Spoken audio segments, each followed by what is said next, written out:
Hai guys, selamat datang di channel Alur Cerita Film Trans 8 Dimensi. Di kesempatan kali ini, Mimin akan membahas alur cerita film yang berjudul Shaolin Temple. Film yang dirilis pada tahun 1982 ini disutradarai oleh Shin Yan-chang, dibintangi oleh Ding Lam, Jet Li, Ji Chun-hwa, Lau Wai-ling, dan nama besar lainnya.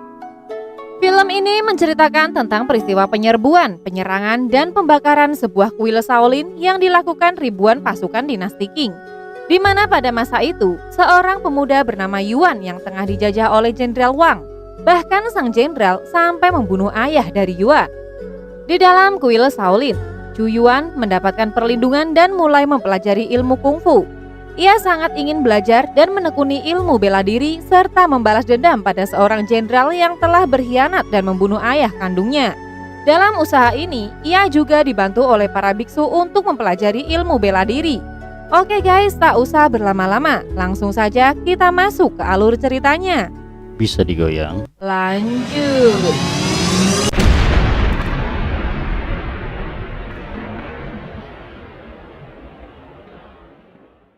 Di awal film, terlihat seorang pria muda bernama Yuan yang hendak diresmikan menjadi seorang biksu. Di mana aturan menjadi seorang biksu, Yuan harus diikat dengan sebuah janji untuk tidak melanggar beberapa peraturan yang sangat ditentang oleh kalangan biksu. Namun, ketika biksu senior baru menyebutkan peraturan pertama tentang larangan membunuh, Yuan seketika membisu dan seakan pandangannya seperti orang yang penuh dengan amarah.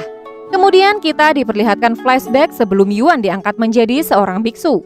Di desa Tungtu pada masa dinasti Su, seorang jenderal bernama Wang Renche mendapat tugas dari kaisar untuk mengumpulkan upeti bagi kaisar di wilayah Tungtu. Namun, bukannya mengumpulkan upeti untuk kaisar, Wang Renche justru mengangkat dirinya sebagai raja penguasa wilayah tersebut. Bersama para bawahan setianya yang semuanya berilmu bela diri tinggi, mereka memerintah Tungtu dengan sangat kejam.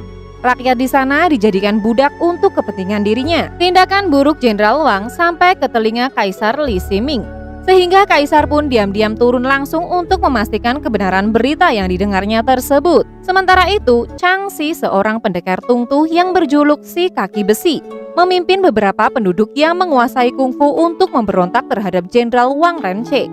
Namun, mereka kalah jumlah melawan pasukan Jenderal Wang Renche, sehingga banyak yang akhirnya tertangkap dan dipenjara. Selain Chang Xi, anaknya bernama Xiao Hu yang ikut dalam pemberontakan tersebut ikut tertangkap. Jenderal Wang Renche kemudian ingin memanfaatkan Chang Xi dan pengikutnya untuk melawan Kaisar Li Ximing.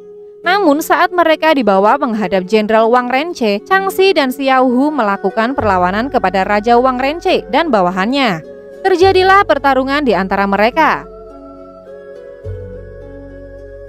Dalam pertarungan itu, Jenderal Wang Renche nyaris membunuh Xiao Hu, tetapi Chang Xi berhasil menghalau Jenderal Wang Renche membunuh anaknya. Akibatnya Chang Xi lah yang kemudian terbunuh. Xiao Hu sendiri berhasil melarikan diri. Dalam pelariannya, dia berhasil tiba di biara Shaolin yang terletak di lembah Songshan. Saat melihat dirinya yang dalam kondisi terluka parah dan kritis, salah seorang biksu senior di biara Shaolin menolak menerima Xiao Hu dan meminta para murid Shaolin untuk membuang Xiao Hu keluar dari Shaolin. Tetapi para murid Shaolin bersikeras ingin merawat Xiao Hu yang terluka itu, sehingga akhirnya dia pun diizinkan untuk tinggal di dalam biara. Setelah sembuh dari lukanya, Xiao Hu memutuskan untuk tinggal di biara Shaolin sementara waktu. Dia kemudian belajar kebiasaan para biarawan Shaolin, seperti mengambil air dari sungai yang cukup jauh, lalu membawa air tersebut dengan kedua tangan yang terangkat ke samping. Selain itu, diam-diam Xiao Hu mengintip para murid Shaolin berlatih ilmu bela diri.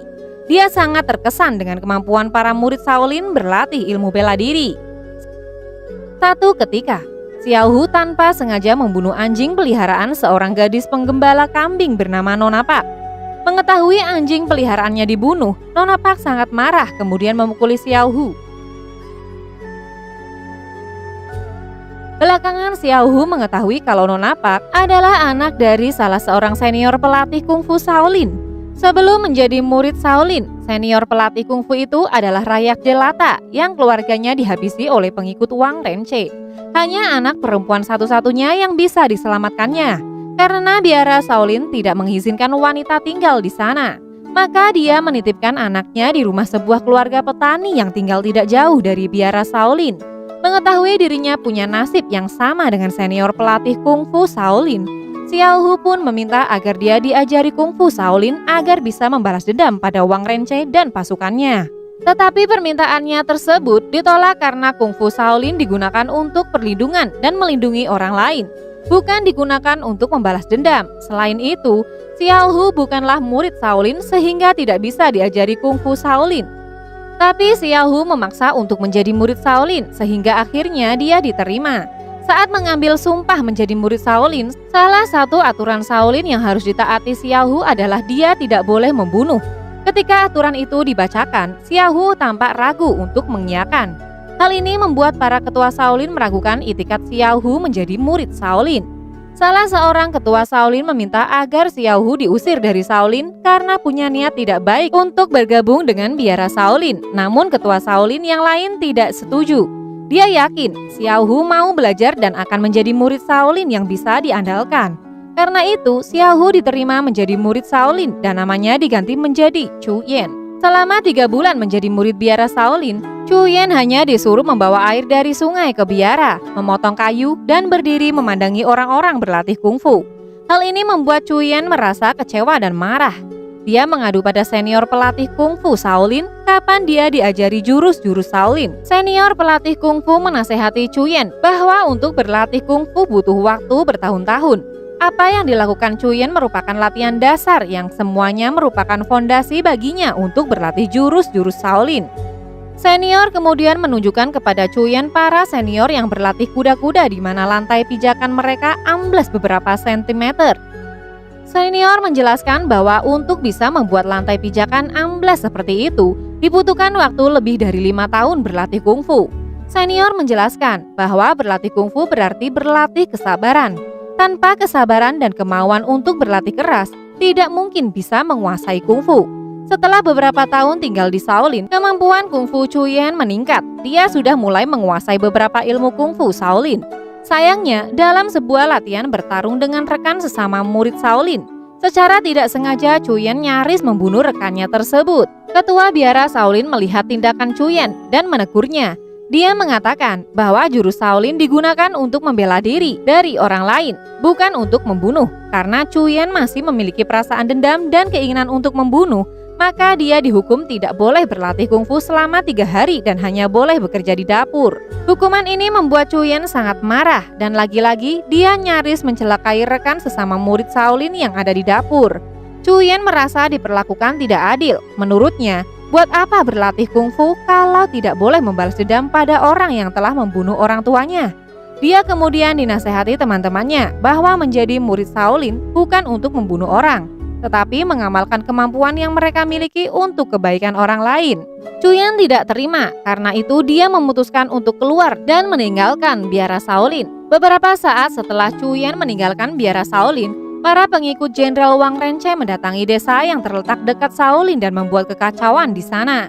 Mereka kemudian berusaha menculik Nona Pak yang saat itu sedang mengembalakan kambingnya. Nona Pak melakukan perlawanan, tetapi karena jumlah pasukan Wang Renche sangat banyak, akhirnya Nona Pak pun berhasil mereka tangkap. Rupanya Nona Pak ditangkap agar bisa dijadikan selir bagi Jenderal Wang Renche. Untungnya saat Nona Pak ditangkap, Chu Yan sempat memerkokinya. Dia kemudian mengikuti orang-orang yang menculik Nona Pak. Setelah mengetahui tempatnya, Chu Yan pun segera menyerbu masuk ke dalam tempat Nona Pak ditangkap.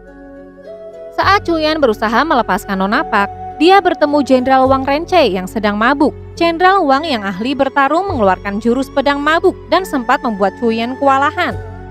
Chu Yan pun menyeimbangi jurus Jenderal Wang dengan menggunakan jurus tongkat mabuk.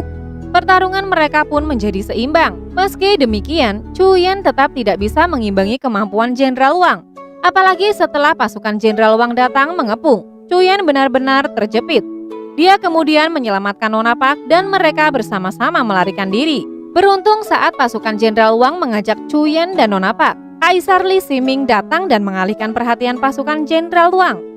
Chu Yan dan Nona Pak pun berhasil selamat dan bersembunyi di tempat aman. Di tempat persembunyian mereka, Nona Pak menasehati Chu Yan agar kembali ke Shaolin karena di sana lebih aman.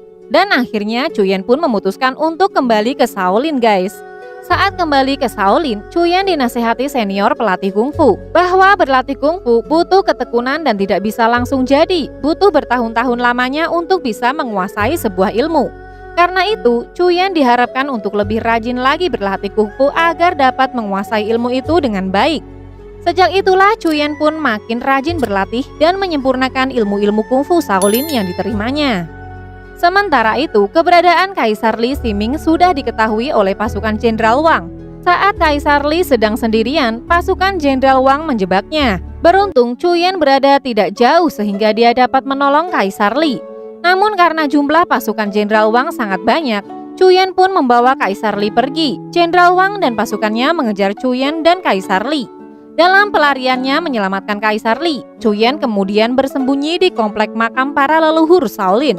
Ketika Jenderal Wang berusaha memasuki makam tersebut, mereka dihadang oleh para murid Shaolin. Karena tidak diizinkan masuk, Jenderal Wang marah dan mengajak para murid Shaolin bertarung. Sebelum pertarungan terjadi, ketua Shaolin melerai mereka. Jenderal Wang kemudian mengancam ketua Shaolin agar mengizinkan dia masuk, atau dia akan mengobrak-abrik makam itu. Ketua Shaolin pun terpaksa mengizinkan pasukan Jenderal Wang memasuki komplek makam itu, asalkan mereka tidak merusak makam. Chuyen dan Kaisar Li berhasil mengelabui pasukan Jenderal Wang, sehingga mereka mengejar ke arah yang salah. Chuyen kemudian membawa Kaisar Li bersembunyi di sebuah gua.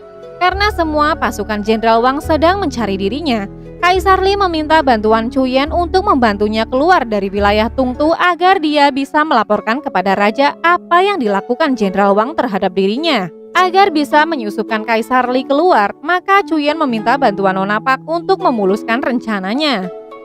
Nona Pak berpura-pura menjadi pengantin wanita dan Chuyen sebagai pengantin pria. Sementara Kaisar Li sebagai mak comblang yang mengantar mereka pulang ke desa.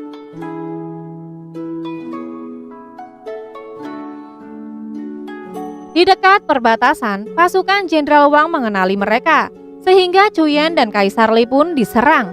Kaisar Li terluka akibat terpanah. Chuyen segera turun bertarung melawan pasukan Jenderal Wang. Sedangkan Nona Pak membawa Kaisar Li yang terluka melewati perbatasan. Ketika Chuyen sudah terdesak, tiba-tiba datanglah senior pelatih kungfu Shaolin bersama dengan para saudara seperguruan Chuyen. Mereka segera menolong Chuyen melawan pasukan Jenderal Wang. Setelah berhasil mengalahkan pasukan Jenderal Wang, senior pelatih kungfu memarahi Chuyen karena ikut campur dalam urusan orang lain yang menyeret nama Shaolin. Karena dapat membahayakan Shaolin, senior mengusir Chuyen dan menyuruhnya tidak kembali lagi ke Shaolin. Chuyen mengakui kalau gara-gara dirinya, maka kini Shaolin bermasalah dengan Jenderal Wang. Karena itu, Chuyen datang kembali ke Shaolin dan ingin memikul tanggung jawab atas kesalahan yang dia buat.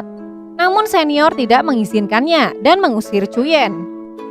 Sementara itu, Jenderal Wang mendatangi biara Shaolin dan menuntut dalam 3 hari Shaolin harus menyerahkan Chuyen dan Kaisar Li padanya. Jika tidak, maka Jenderal Wang akan menghancurkan Shaolin. Karena Shaolin tidak bisa menyerahkan Kaisar Li, maka Jenderal Wang segera menyerang biara Shaolin. Tetapi sebelum Jenderal Wang menyerang dan membakar Shaolin, Ketua biara Shaolin meminta Jenderal Wang untuk mengampuni Shaolin dan dia rela mengorbankan dirinya demi menyelamatkan Shaolin. Ketua Shaolin pun kemudian dibakar oleh Jenderal Wang. Tetapi rupanya Jenderal Wang tidak berniat mengampuni biara Shaolin.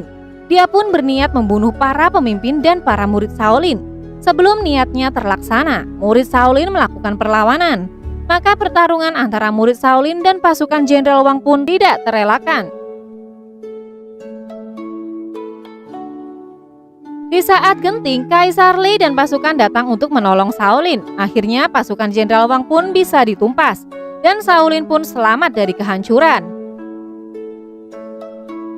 Di akhir film, kita diperlihatkan scenes awal di mana Yuan bersedia mengikuti semua syarat yang diajukan untuk menjadi seorang biksu, dan itu artinya ia harus mengikhlaskan kisah percintaannya dengan Nona Pak. Itulah alur cerita film Shaolin Temple yang dirilis tahun 1982 guys. Jangan lupa guys, dukung kita dengan cara klik tombol like and subscribe. Lalu share video ini ke semua akun media sosial kalian, supaya channel ini semakin berkualitas dalam menghibur kalian. Dan jangan lupa nyalakan tombol lonceng ya, supaya kalian bisa jadi penonton pertama dari tayangan channel ini guys. Salam Trans 8 Dimensi.